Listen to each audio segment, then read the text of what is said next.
Welcome to another Down the Rabbit Hole video, doing another kind of a community question thing. My buddy Alan, Mamemeister, had actually done a video just a little while ago of like the top 11 games that wowed him.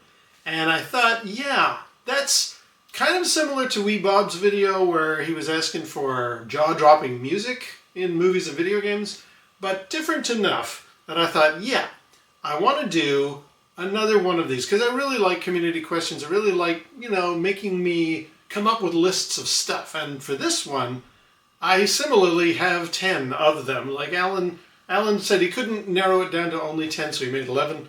I've only got 10, and I'm going to try and rifle through them relatively quickly because otherwise it's going to be a half-hour-long video. So, to begin with, I actually, in Wee Bob's response, I had said that it pains me that I can't talk about Star Wars because a lot of people would have, and also Disney with copyright stuff. I wasn't really doing it, but I'm going to lead off this list with Star Wars, darn it, to make up for that. And very specifically, a moment that really wowed me relatively recently was in Star Wars Battlefront, the VR experience. They released this in time for the Rogue One movie. You get to walk around an X-Wing in virtual reality. I had it in PSVR 1, and it was so incredible to see an X-Wing in front of me with a droid rolling around and everything else, and you can get into the cockpit. And I was just like, ooh, this is great. But the wow moment, the absolute, humdinger, you get into the ship, you fly, a Rebel cruiser goes over your head. That's pretty impressive. But the one thing that literally knocked my socks off is later in the mission, a Star Destroyer arrives. And I was shocked at how immense that thing is. Like, we've all seen the opening crawl of Star Wars where one of those comes over your head and, it's like, oh, wow, look at this big spaceship. And you've got a rough idea. The Millennium Falcon catches a ride on the back of one of them. So you got an idea of the scale in your imagination. But in virtual reality, to actually have that giant Star Destroyer above you, and you can fly around and you do a variety of bits of battle around this Star Destroyer, knocked my socks off. Absolutely incredible. That's number one. Number two is old school, still spaceship related, but also a bit surprising. You would think, well, how is this a wow moment? I've always loved Atari's Lunar Lander arcade game. I remember seeing that in early arcades that I went to, and at first it looked kind of complicated. I mean, you've got this spaceship drifting by over the lunar landscape, and it's not obvious what you're supposed to be doing. I would sort of peek around and watch people play it. Oh, you rotate the ship and you try to land. No big deal. That makes sense. And at first, the game is pretty far away. You've got these little blinking targets, and then you bring the ship down, or gravity brings the ship down, and you're using a thruster to make it land. You are a lunar lander. When the camera then cuts to a close-up, and now the ship is much bigger, and the rocky landscape is a lot. If you haven't slowed yourself down too much, the rocky landscape's coming at you pretty quick, and you got the flashing, 2 times your score landing pad you're aiming for. It suddenly occurred to me, oh, that's how you play the game. I get it now. I had looked at this thing as this complicated, only a rocket scientist or somebody who works for NASA could actually control this. But then when I saw the sudden jump cut to now your ship is closer and the ground is coming up fast, it just, in little young version of me, it clicked a light of oh, that's what you're supposed to do. I didn't get it up to then. Now, that wasn't the first video game I ever played, but it was an early one, and it was a wow for me only in as much as it made me suddenly discover and know this is how you play a video game. So, Lunar Lander, number 2. Number 3, sticking with Atari, I have talked about this one many times. My favorite video game of all time, old school, is Atari Adventures. Atari's Adventure for the 2600. You have a little yellow dot, you go around, you get the sword, you kill the dragon, etc., etc. You find the chalice, you bring it back to the gold castle. Love that game. absolutely adore the memory that that game gives me. I absolutely love it. A wow moment in that game was the first time, I think I had read the instructions first, and I knew this was a thing, but it didn't really land with me until it happened on screen, and that was the bat can fly along and pick up anything that you have on your person or you're heading toward and go and grab. You've got a dragon on your hind quarter chasing after you, you're going to grab the sword. The bat takes the sword away. It's like, what? No! That kind of thing. That's an amazing experience. And I remember once seeing the bat carrying a dragon across the screen and thinking, okay, how does that work? I mean, it can carry a bridge as well, so it's a very strong bat. But somebody mentioned that in some write-up of Adventure years ago, where it's like, the first time you see the bat carrying a dragon, you're going to laugh your ass off. And I just thought, yeah, it's kind of right. It was a smaller scale wow moment, but for me it was just funny, crazy, and a sudden, oh my god, I gotta watch out for that bat. He's a real pain in the butt. Number 4 is from Civilization 2. I've actually talked about this years ago, and I think it's worth repeating because it really influenced me in a major way because of a wow moment. 2 things kind of happened. The most impressive one, the one that left the biggest impression on me, was I started off, you build your little civilization and you go and you explore the lands, and sometimes you meet other civilizations who come along and say, hey man, we want to trade with you or whatever. The first few times I played that game, I thought, you know, I'm going to be all like zen and cool, man, be like the dude from Big Lebowski. Hey, that's just your opinion, man, whatever. I was going to be all chill and hippie and cool about stuff. And I didn't put any soldiers in my cities because I thought, I don't want to be that kind of guy. I'm a pacifist. I'm just turn the other cheek kind of guy, you know. And then suddenly, on the edge of the map, a red square appeared indicating barbarians are coming. These are the kind of NPC. I mean, you do encounter NPC. You meet the British or the Indians or the, you know, whatever, the Americans. And you can discuss with them trade routes, or they could declare war on you or whatever. But the barbarians don't do any of that. They just come in and fight you. And this guy was like 3 turns away. And I was like, get a soldier in the ranks quick! And I couldn't build the guy fast enough. So the barbarians just walked in and took over my city, and that was the end of my game. And it was kind of this little lesson learned of like, if you don't put soldiers in your city, you're going to get wiped out. So from then on, anytime I played Civ, I did that. But that left a kind of an impression on me. That was a sort of a wow moment, not in an in an impressive way. It was a wow moment because it made me rethink life. Why do we have military forces? What role do the armed forces serve in protecting countries in real life? I'm not going to get into the political side of it. I just, you know, that was an early lesson for me to go, oh, I think maybe from now on I'm going to have some defense. Whatever game I've got. If I'm in a medieval sword game, I'm going to carry a shield. If I'm in a space, sci-fi, whatever, I'm going to have a deflector shield or whatever the equivalent might be. I'm going to have something to ward off bad guys because they could come in and just try and take away what you are running with in your life. A second side thing that was definitely a wow moment for me longer term, in Civilization 2, you get these advisors who are little full motion video characters, some actors who've dressed up to look like, you know, a soldier, or they've got Elvis as like the guy who's there to keep the people happy, that kind of thing. The science advisor once said something that really wowed me because it made me change the direction of my life, and it got me to where I am today in my career. I genuinely attach Civilization 2 as the inspiration for this. I was just struggling, keeping taxes going and all that kind of stuff. And you have to apportion all of your resources to where you can. And the science advisor came up with a little film clip where he said, Your Majesty, the torch of knowledge sputters in your hand. Meaning, give us some more money toward science. And I just thought, he's right.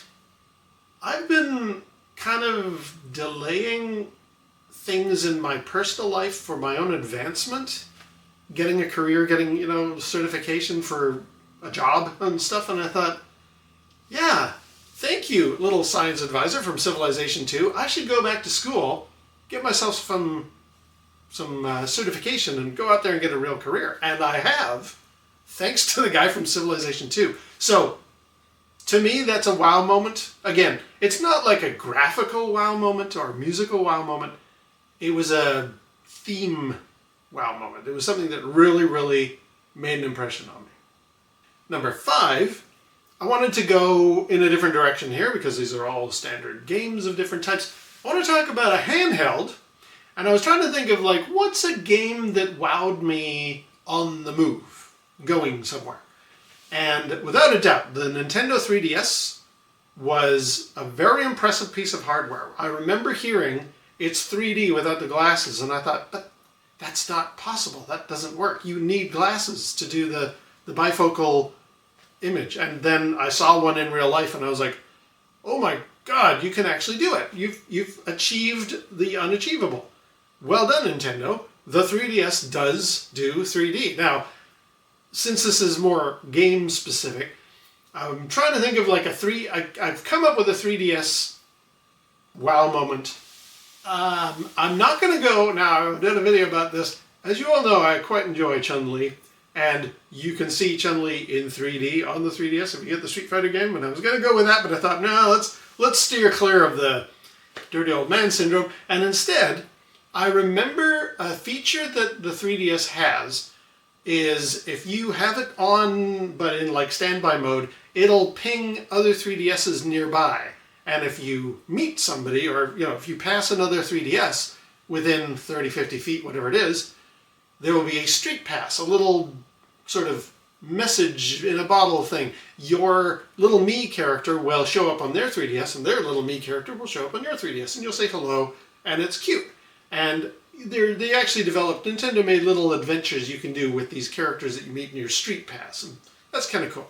But what happened for me, my wife and I were driving through Arizona, because we were doing the Star Wars tour, we went to Yuma for where the Sarlacc pit was filmed, and we drove around various places in Yuma. We went to Tombstone, we went to the big crater rock thing, and I remember driving to, I think it was Phoenix, and the traffic was a little bit slow. The suitcase was in the back of the car, and I had my 3DS in standby mode. I just thought, let's see what happens. And while in traffic, I looked in the rearview mirror, and I saw the lady behind me was, kind of just, how long is this traffic going to take? And her daughter was holding up a 3DS. I could see from, just over the lip of the windshield thing, there was a 3DS in her hand. And I thought, that's cool. Another 3DS in the world. And suddenly the daughter's eyes lit up, and she smiled. She beamed. And I thought, what do you want to bet my 3DS and her 3DS just talked to each other? And when we got to the hotel room and I opened it up, lo and behold, you met Sally, or whoever she was. And I thought, that must have been a really fun moment for her, especially because I had heard many people talk about with the 3DS, in America, there isn't a lot of public transit use. I mean, people do, subway in New York and stuff like that, but America's more a car culture world where everybody sort of stays contained in their own little bubble. And so a lot of commentary in that time was, it must be great to live in a big city, or it must be great to live in Tokyo or Japan, somewhere where people passing each other a lot with a 3DS street pass enabled, you get a lot of people to meet. Whereas in America, you're lucky if you meet anybody unless you're in a downtown core somewhere. So this girl may never have had a 3DS encounter before, and now she did, just in the middle of the road. So that was a wow moment for me. I thought, that's pretty cool. I like how that all turned out. Now, something I did not like was number 6. I mean, in a fun way. Arcade game, classic. I've talked about it before. Scared the dickens out of me and anybody else. Sinistar. I remember this game being in our local arcade and thinking, that's cool. It's like an asteroids type of thing, and you're mining these little rocks and getting little gem things and red bad guys are trying to get the gem things as well. Okay, sure, that's kind of cool. What they're doing, for anybody who hasn't played the game, they're getting those little gem things to build Sinistar, the big evil face. And when Sinistar is built, he comes for you. And you hear him. It's the famous line of, "Beware, I live." It's like, oh boy, Sinistar has been constructed fully, and he's going to come for me. And when he comes for you, he zips across the screen, and he eats you. And you have bombs, these little gem things you've been collecting. You can fire the secondary button to make the bombs hit him and destroy him. But when you hear that voice, "Run, coward," like, it scared the heck out of me. It was a wow moment for me of absolute fear and being terrified in an arcade. I was just like, oh no, it's Sinistar. I love Sinistar. It's unfortunately not a game that is easily emulatable. I've tried in a variety of forms. Because the joystick in that was not just a standard 8-way, but it was in fact a 49-way joystick.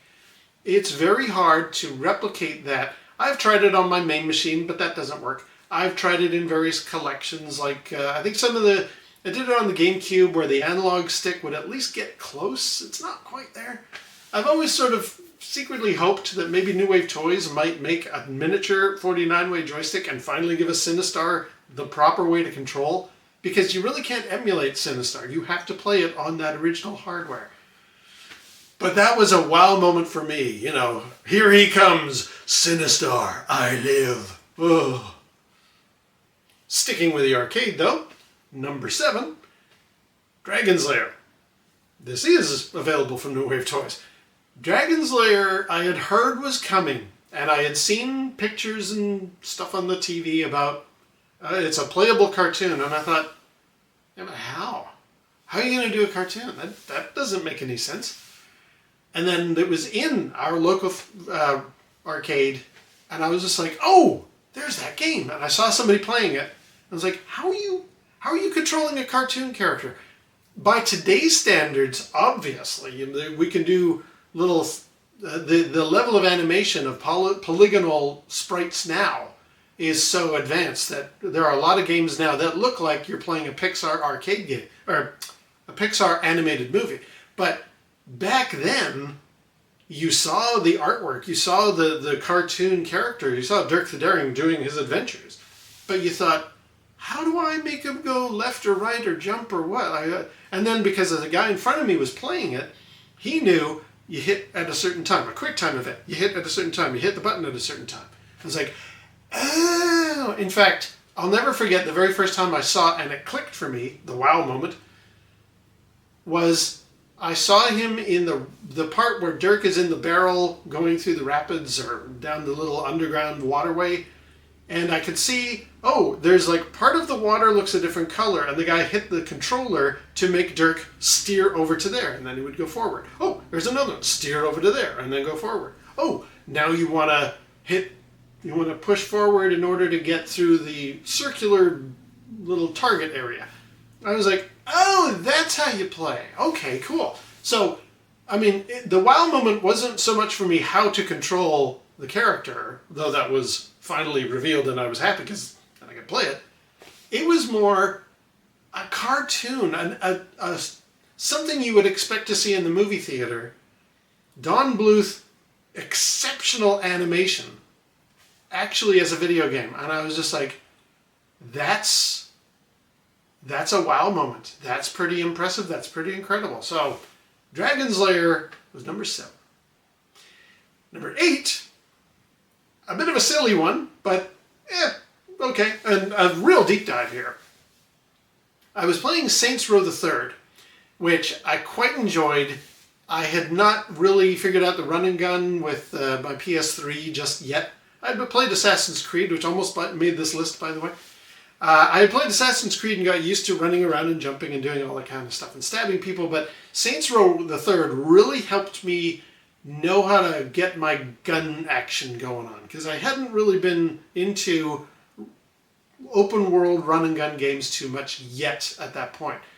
Saints Row the Third really helped me with that, But what was the wow moment for me? It is a silly game. It has a sense of humor that is bonkers and funny and hilarious. Love it. If you get a chance, please try out Saints Row the Third. Fourth is okay, and then they went off and did other stuff. The third, though, Saints Row the Third, if you can try it out on PS3 or something like that, get it. It's hilarious because there was this one bit, and I don't even remember all the details of it, but it's like a Grand Theft Auto, go over here, engage with these characters. Oh no, it's a double cross. Now you got to shoot your way out of the hideout, that type of stuff. There was one of those where I think it was like a lab, and they were building a new kind of technology, like a VR headset-y type thing, and your character decides to engage with that. Again, a little loose on the plot of that, what led to the moment. But the moment that arrives, where the screen goes black, and text appears on the screen, and it's something to the effect of, "You're in a cave. Where do you go?" And I was like, this looks like a text adventure. Like an old school 80s Get Lamp text adventure. And it is. You hit forward to go north. You press a button to, pick up sword. And then you hit right to go east, or whatever the direction was for the game. Like, it's a text adventure hidden in Saints Row the Third. I was like, for those of us who played text adventures way back in the 80s, when we didn't have graphical powerhouses on our crappy old TRS-80 computers, text adventures were major. And they are kind of a lost chapter in the gaming world, but Saints Row the Third remembered them, and they put a moment in there of the game, and I was just like, oh wow, you'd have to be pretty old to know what this is referencing. I'm sure the kids who were playing Saints Row the Third, younger generation than myself, were in this section of the game going, what the hell is this? I got it. And it was like, whoa, thank you, developers of Saints Row the Third. You made me laugh there with that deep dive. That's a wow moment. Number 9 is, again, just on the technology front, not a game per se, although it happens in a game. I was really thrilled when the Wii came out. I was like, yes, finally Nintendo gets what I'm looking for. I'm not big into the control scheme, which is why, doing the thing with thumbsticks was always hard for me. That's why Saints Row the Third became like my trial by fire of how to move around and shoot guns and aim at people and stuff, because I was a PC gamer before. But when the Wii was announced, and it had a motion control and a nunchuck, I was just like, oh, that's a control scheme I can get behind. I think I could do that so much better than using thumbsticks in a standard DualShock controller. Ironically, that ended up being the case, but regardless, we're talking back when the Wii was new. I was just like, okay, yeah, I like what this thing is trying to do. I like where they're going. So, a friend of mine got it first, because if you remember the Wii era, it was impossible to get one. It took a year or two before they were actually readily available on store shelves. But my friend, neighbor nearby, he had one, and he had us all over. He's like, you guys, I got the Wii, and it's amazing. So we were like, oh, let's all get over here. So we tried it, and I'll never forget, in Wii Sports, he fired up the baseball game, which is a very rudimentary baseball game. Like, you don't run or anything. Essentially, you stand at the plate, you swing your bat. Depending on where the ball goes, your character automatically moves to different bases, and if you do that really well a lot, then you get to actually finish your run. I don't think you can even do a home run, can you? Not sure, but regardless. What was the wow moment for me, though? My guy is standing up to the plate, and I picked up the Wii remote for the very first time. And I'm holding it, and I'm doing this, and I'm like, my character on screen, my me character, has the bat, and it's moving exactly the same way I'm moving it. Now, the gyros were not 100% in the Wii. I know that for sure. But it certainly gave me that impression. And I'm sitting there like, okay, I'm getting ready to swing, and there's my me character getting ready to swing, and I hit it, and it went crack, and it fired. The ball went through to the other part of the base, and I was just like, wow, they've done it. Much like the 3DS as well. Nintendo advertised this thing, and I thought, there's no way. It really does work. And that was an incredible wow moment. I thought, holy, that's surprising. I mean, it ended up having its limitations, and I've dogged on the Wii before, so I'm not going to get back into that, but that moment, though, was a real wow for me. I thought, the Wii motion controls, especially in that baseball game, the tennis was pretty good and the golf as well, but being able to swing the bat and hit the ball, I was just like, okay, yeah, I'm on board. I want one. Wow. Finally, number 10. I wanted to have some kind of an open world game because I did take, Saints Row as well. I was going to put Assassin's Creed in here, but I think one that if you want to talk real wow moments is Fallout 3. You start the game in the vault and you encounter characters and you go up and down hallways and you learn about the world. I mean, anybody who's played Fallout, you know the beginning of Fallout 3, and it's great, and it's, sure, it's an interesting experience. There's intrigue with all the other people who live in the vault and that kind of stuff. There's a long section of you growing up from being a little kid to being a young adult and all this kind of stuff. And then a moment arrives, because you know it's going to happen. A moment arrives where you need to leave the vault. You gather up what gear you can. They open the big door. It rolls out of the way. You step out into the wilderness. And suddenly you have gone from these little cramped quarters into a giant open world with a horizon that stretches as far as you can see. And you're just like, I'm here. I'm in the wasteland. And the door closes behind you. It's like, yeah, good luck out there.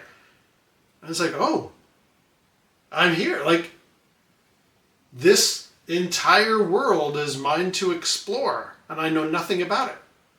I guess it's time to gather up my bottle caps and get my crummy old pistol and venture out into the wasteland and see what waits for me.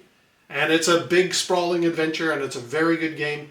And also, it's worth noting, back then, we were kind of more used to a little kind of focused, refined experiences. To suddenly walk out into a giant game world, there had been other ones. I mean, this wasn't anything new, but it was new for me.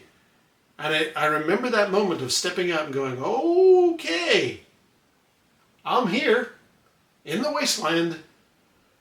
Let's see what adventure awaits. And I played for dozens of hours, maybe, I can't remember, but lots and lots of time I spent going through that adventure.